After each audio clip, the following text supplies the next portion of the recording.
Doctor BR Ambedkar రాజ్యాంగం ద్వారా ప్రజలకు కల్పించిన హక్కులను కాలరాసేలా దేశంలో పాలన సాగుతుందని కాంగ్రెస్ పార్టీ నిర్వహించిన అఖిలపక్ష సమావేశంలో పలు రాజకీయ పార్టీలు, క్రైస్తవ సంఘాలు, పాస్టర్లు, ప్రజా సంఘాల నాయకులు, బీసీ, ఎస్సీ, ఎస్టీ, మైనారిటీ సంఘాల నాయకులు ఆగ్రహం వ్యక్తం చేశారు.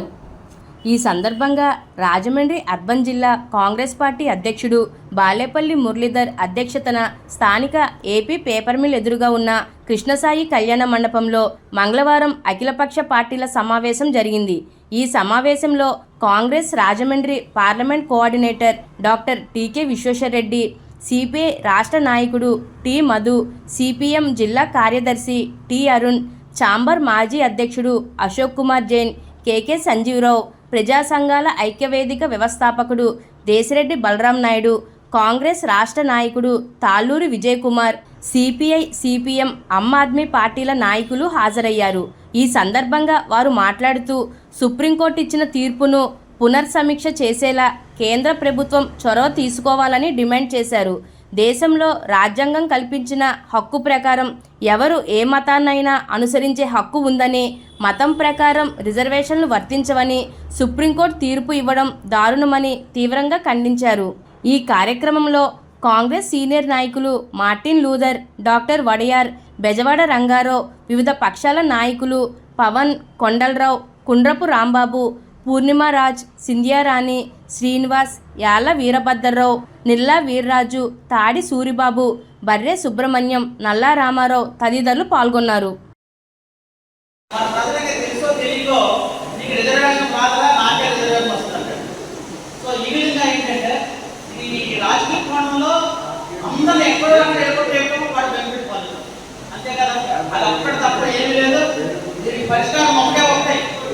పార్లమెంటు చట్టంలో ఏ మతం తీసుకున్నా హోదా రద్దవుదు అనే విషయాన్ని తప్పనిసరిగా పార్లమెంట్ లో వాళ్ళు చట్టం చెయ్యాలి. అమలులోకి వచ్చిన వెంటనే నెహ్రూ గారు ఉన్న ఆ ప్రభుత్వ ప్రతినిధులు కొంతమంది మతాధికారులను పిలిచారు. ఏంటి మరి మీ మతం తీసుకున్న దళితుల పద్ధతి ఏంటి, వాళ్ళకి ఏ స్టేటస్ కల్పించాలంటే వాళ్ళు క్రిస్టియన్ కాబట్టి వాళ్ళకి పార్లమెంట్ వస్తుంది కాబట్టి వాళ్ళ జనాభా కనపడాలనే ఉద్దేశంతో మతం తీసుకున్న ఎస్సీని మీరు ఇలాగా చెప్పడానికి వేరే సంశయం పడక్కర్లేదు. అందుకనే భారతదేశంలో మతం మారినంత మాత్రాన వివక్షత పోయింది అని చెప్పేటువంటి వాదన శుద్ధ తప్పు. అది ముస్లింలోకి మారిన క్రైస్తవులలో వివక్షత పోలేదు, క్రైస్తవంలోకి మారిన దళితులకి వివక్షత పోలేదు. ఏ మతంలోకి మారినా ఈ దేశంలో దళితుల మీద వివక్షత నేటికి కొనసాగుతూనే ఉంది. 2025 కేంద్ర ప్రభుత్వం ఇచ్చినటువంటి లెక్కల్లో 20 లెక్కలతో పోలిస్తే 25లో దళితుల మీద జరిగినటువంటి అట్రాసిటీ వేధింపులు పెరిగాయనటువంటి కేంద్ర ప్రభుత్వం ఇచ్చిన లెక్కలే చెప్తోంది. కానీ మీరు వాస్తవం ఆలోచించండి, అన్ని దళితుల మీద జరిగిన అన్ని వేధింపులు కేసులు అవుతున్నాయా? కావట్లేదు. కేసులు అయిన వాటి లెక్కల్లోనే పెరుగుదల కనిపిస్తున్నప్పుడు అసలు కేసులు కాళ్ళు కూడా లెక్కేస్తే రోజుకి 1000-2000 కేసులు మన పోలీస్ స్టేషన్లో నమోదవుతాయి. ఏ దళితుడన్నా నా మీద అగ్రకులం పేరుతో దాడి చేశారు, తిట్టడం పక్కన పెట్టండి, నన్ను కొట్టారు, నా మీద వివక్ష చూపించారు అని చెప్పి పోలీస్ స్టేషన్కి వెళ్ళినా కూడా కేసులు తీసుకోని పరిస్థితి కనిపిస్తా ఉంది. కానీ ఏం వాదన చేస్తా ఉన్నారు? క్రైస్తవంలోకి మారిపోయారు. ఎస్సీ హోదా భారత రాజ్యాంగ నిర్మాత బాబాసాహెబ్ డాక్టర్ బిఆర్ అంబేద్కర్ గారు 1936లో ఒక బహిరంగ సభలో ఒక మాట చెప్పారు. నేను హిందువుగా పుట్టాను కానీ హిందువుగా మరణించను అన్నారు. ఆ ఒక్క మాట, దాని ఆంతర్యం మీరందరూ అర్థం చేసుకొని మీ అందరూ తెలుసురోజు నా ముందు మాట్లాడిన అందరూ కూడా చాలా విషయాలు స్పష్టంగా చెప్పారు. ఆయన 20 ఏళ్ల పాటు ఏ మతంలోకి వెళ్ళాలనేది చాలా సుదీర్ఘంగా ఆలోచించిన తర్వాత నాగ్పూర్లో లక్షలాది మందితో ఆయన జూన్ 14 ఇప్పుడు బౌద్ధ మతం సేకరించారు. అందుకని నా ముందు మాట చాలా చెప్పారు. 1950 క్లాస్ 3 ఇవన్నీ చెప్పుకొచ్చారు. కానీ మతం మారినంత మాత్రాన కులం పోతారా? ఇక్కడ మన సబ్జెక్ట్ ఇది పోదు. అది ఇండియా లాంటి దేశంలో అసలు పోదు. ఎందుకంటే ఈరోజు మనం అమెరికాకి వెళ్ళినా, ప్రపంచంలో ఏ దేశానికి వెళ్ళినా మనం కులం వెంటాడుతూనే ఉంటుంది. ఏ కులమైనా, అది ఒక ఎస్సీ కులం అంటలేదు. అంత ఎందుకని చాలామంది దళితులు ఎందుకు క్రైస్తవ మతంలోకి వెళ్ళారు? ఇందాక పెద్ద చెప్పారు, ఓన్లీ ఈ కూటమిలో ఉన్న ఎమ్మెల్యే కూటమిలో ఉన్న నాయకులు కూడా చాలా మంది తప్పనే మాట్లాడుతారు. కానీ వాళ్ళ ప్రభుత్వంలో ఉండటం వల్ల ఇది తప్పని ధైర్యంగా వచ్చి చెప్పలేకపోతారు. అందువల్ల ఈవేళ కూటమిలో నాయకులు నాకు తెలిసి ఎవరు రాలేదు. ఎందుకంటే జడ్జిమెంట్ సుప్రీంకోర్టు ఇచ్చింది. మనం అధికార పార్టీలో ఉన్నాం. మనం ఏం మాట్లాడినా మన పార్టీ అధికారంలో ఉంది కాబట్టి ప్రభుత్వానికి వ్యతిరేకంగా మాట్లాడుకోవాల్సి వస్తుందని చెప్పి వాళ్ళు రాలేదు. యాక్చువల్గా ఇదైతే చాలా అన్యాయం. ఎందుకంటే రిజర్వేషన్ అనేది బాబాసాహెబ్ అంబేద్కర్ గారు కులాన్ని బేస్ చేసుకుని రిజర్వేషన్ ఇచ్చారండి.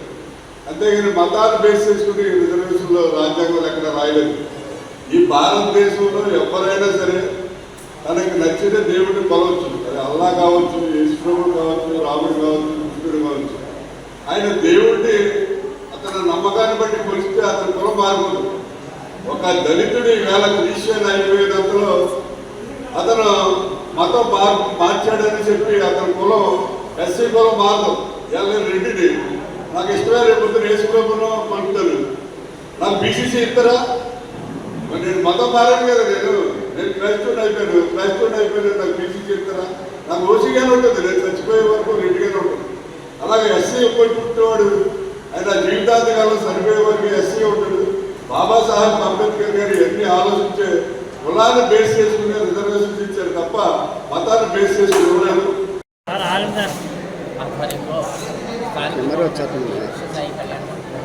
కాంగ్రెస్ పార్టీ ఆధ్వర్యంలో దళిత క్రిస్టియన్ హోదా ఉండదు అనే తీర్పు పైన ఒక అఖిలపక్ష సమావేశం ఏర్పాటు చేయడం జరిగింది. ఈ అఖిలపక్ష సమావేశాన్ని సిపిఐ, సిపిఎం, వివిధ ఆమ్ ఆద్మీ పార్టీ, వివిధ సంఘాల, దళిత సంఘాల నుండి అలాగే వివిధ వర్గాల నుంచి అనేక మంది విచ్చేసి వారి యొక్క అభిప్రాయాలను తెలియజేశారు. అలాగే పుర ప్రముఖులు కొంతమంది వచ్చారు, ఛాంబర్స్ నుంచి కూడా వచ్చారు. వారంతా కూడా వారి యొక్క అభిప్రాయాలను తెలియజేశారు. టోటల్గా వారి అభిప్రాయాలు తీర్మానం ఏంటంటే, ఈ దళితులకు క్రిస్టియానిటీ తీసుకున్నప్పటికీ కూడా దళిత రిజర్వేషన్ కొనసాగించాలని, దీనిపైన అవసరమైతే పార్లమెంట్లో బిల్లు పెట్టాలని, దాని కొరకు స్థానికంగా ఉన్నటువంటి రాష్ట్ర అసెంబ్లీలో కొంత చంద్రబాబు నాయుడు గారు తీర్మానం చేసి దీన్ని పార్లమెంట్కి పంపించాలి. ఎందుకొరకంటే ఆయన ఇప్పుడు కీలక పాత్ర వహిస్తున్నాడు. ఇప్పుడు ఉన్నటువంటి గవర్నమెంట్లో ఆయన చాలా కీలక పాత్ర వహిస్తూ ఉన్నారు. మరి ఇవాళ అమరావతికి హోదా తెచ్చుకున్నారంటే రాజధాని అమరావతి అనేది తెచ్చుకున్నారంటే దానికి కారణం ఆయన అక్కడ ఆయనకున్నటువంటి కీలకమైన వ్యక్తిగా ఆయనకున్నటువంటి ఇది అని చెప్పుకోవచ్చు. మరి అలాంటప్పుడు ఈ దళితులకు సంబంధించిన ఇష్యూ, దళిత ఓట్లతో మీరు ఇవాళ రాజ్యాధికారానికి వచ్చారు. మరి మీరు ఎందుకు ఈ విషయంలో తీర్మానం చేయరు? మీరు వెంటనే అసెంబ్లీలో తీర్మానాలు చేయండి, దీన్ని పార్లమెంట్కి పంపించండి. పార్లమెంట్లో కూడా దీనిపైన చర్చ జరగాలి, బిల్లు పెట్టాలి. అవసరమైతే రాజ్యాంగ సవరణ చేసైనా కూడా మీరందరికీ కూడా దళిత క్రిస్టియన్స్కి దళిత హోదాని కొనసాగించాలని ఈ సందర్భంగా తెలియజేసుకుంటూ కాంగ్రెస్ పార్టీ ఆధ్వర్యంలో అఖిలపక్ష సమావేశం నిర్వహించడం జరిగింది. ప్రధానంగా మార్చి 24వ తారీఖున సుప్రీంకోర్టు జడ్జిమెంట్ ఏదైతే ఇచ్చిందో, దళిత క్రిస్టియన్స్ ఎవరైతే దళితులు ఉన్నారో వారు క్రిస్టియన్ మతం మారినట్లయితే వారికి ఎస్సీ హోదా రద్దు అవుతుంది అని చెప్పేసి వారు ఇవ్వడం. మరి గతంలో 1950 ప్రెసిడెన్షియల్ ఆర్డర్ ప్రకారం మరి 1950లో ఎవరైతే హిందువులుగా ఉన్నారో, దళిత హిందువులు ఉన్నారో వారికి రిజర్వేషన్ వర్తించేది. తర్వాత కాలంలో 1956లో సిక్కులు, అదేవిధంగా 1990లో మరి బౌద్ధులు కూడా ఈ కేటాయించారు. అందులోనే మరి 1950 ఆర్టికల్ మరి 14, 15, 17, 25లో చూసుకున్నట్లయితే మరి ఎవరైతే దళిత హిందువులు ఉన్నారో, దళితులు ఉన్నారో వారందరికీ కూడా కొన్ని స్వేచ్ఛలు ప్రకటించాలని చెప్పేసి 14లో సమానత్వం, అదేవిధంగా కుల వివక్షత, 3 అంటరానితనం, 4 ఫైనల్గా మత స్వేచ్ఛ ఉందని చెప్పేసి కూడా రాజ్యాంగంలో పేర్కొనడం జరిగింది. ఆ మత స్వేచ్ఛ అంటే ఎవరు క్రిస్టియన్స్ ఉన్నప్పుడు కూడా నచ్చిన మతం తీసుకోవాలని చెప్పేసి రాజ్యాంగం చెప్తుంది. మరి రాజ్యాంగానికి వ్యతిరేకంగా మరి నిన్న సుప్రీంకోర్టు జడ్జిమెంట్ని మేము తీవ్రంగా ఖండిస్తున్నాం. తక్షణం పార్లమెంట్ సమావేశపరిచి మరి దీన్ని అమెండ్మెంట్ చేసి చట్ట సవరణ చేసి మరి దళితులకి, ముఖ్యంగా ఎస్సీ దళితులకి క్రిస్టియన్ హోదా కల్పించడం కాకుండా వారికి ఎస్సీ హోదా ఇవ్వాలని చెప్పేసి కాంగ్రెస్ పార్టీ పక్షాన డిమాండ్ చేస్తున్నాం. దీనికి ఈరోజు రాజమండ్రిలో ఇంత పెద్ద ఎత్తున అఖిలపక్ష సమావేశంలో అనేక మంది పార్టీ నాయకులు, దళిత సంఘాలు, పాస్టర్లు అందరూ కూడా ఉన్నారు. మరి దీన్ని అవసరమైతే పెద్ద ఎత్తున రాజమండ్రి జిల్లా అర్బన్ కాంగ్రెస్ పార్టీ ఆధ్వర్యంలో మరొకసారి కలెక్టర్లను కలిసి పెద్ద ఎత్తున ప్రదర్శించి దీన్ని విజయవంతం చేయడానికి మేము కృషి చేస్తామని చెప్పేసి కాంగ్రెస్ పార్టీ ఇది న్యాయం జరిగేవాడు కూడా కాంగ్రెస్ పార్టీ పక్షాన పోరాటం ఈ సందర్భంగా తెలియపరచారు.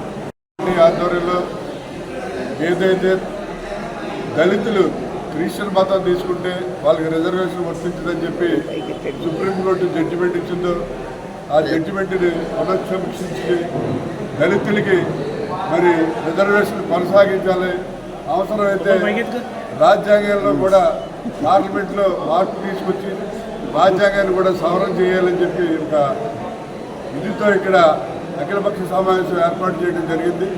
ఇక్కడికి అందరూ కూడా కమ్యూనిస్ట్ పార్టీ, సిపిఐ, సిపిఎం, అలాగే దళిత సంఘాల పాస్టర్స్ అందరూ కూడా వచ్చారు. వారందరికీ కూడా హృదయపూర్వకమైనటువంటి ధన్యవాదాలు తెలియజేస్తున్నాం. కాంగ్రెస్ పార్టీ తరఫున ఎవరైతే దళితులు క్రిస్టియన్స్గా మారారో వాళ్ళకి రిజర్వేషన్ కొనసాగించే వరకు ఈ పోరాటం కొనసాగుతుంది. అదేవిధంగా మరి రాజమండ్రి మున్సిపల్ కార్పొరేషన్కి ఎన్నికలు జరిపించకుండా ఒక విధమైన డ్రామాను రన్ చేస్తున్నారు. రాబోయే పుష్కరాలు ఒక సంవత్సర కాలం ఉంది కాబట్టి తక్షణం రాజమండ్రి కార్పొరేషన్కి ఎన్నికలు జరిపించాలని ఒక డిమాండ్ కూడా కాంగ్రెస్ పార్టీ కోరుతున్నాం. అదేవిధంగా ఏదైతే మరి ఈ కాంగ్రెస్ పార్టీ ఇక్కడ ఈ రాజమండ్రిలో ఏ సమస్య ఉన్నా సరే అందరూ కూడా ఇక్కడ ఐక్యంగా పోరాటం చేసి ఆ సమస్యల మీద చేస్తామని కూడా సందర్భంగా తెలియజేస్తూ అమరావతి ఏకైక రాజధానిగా చేయడానికి దేశంలో ఉన్న అన్ని పార్టీలు కూడా సపోర్ట్ చేసి మనకి రాష్ట్రపతి కూడా నిన్న సాయంత్రమే దాన్ని ఆమోదముద్ర వేసి జీవో కూడా రిలీజ్ చేయడం జరిగింది. మన ఏకైక రాజధాని అమరావతి అవడానికి, చట్టబద్ధత రావడానికి సహకరించినటువంటి దేశంలో ఉన్న సపోర్ట్ చేసిన అన్ని పార్టీలకి కూడా కాంగ్రెస్ పార్టీ తరఫు నుంచి హృదయపూర్వకమైనటువంటి ధన్యవాదాలు తెలియజేస్తాను.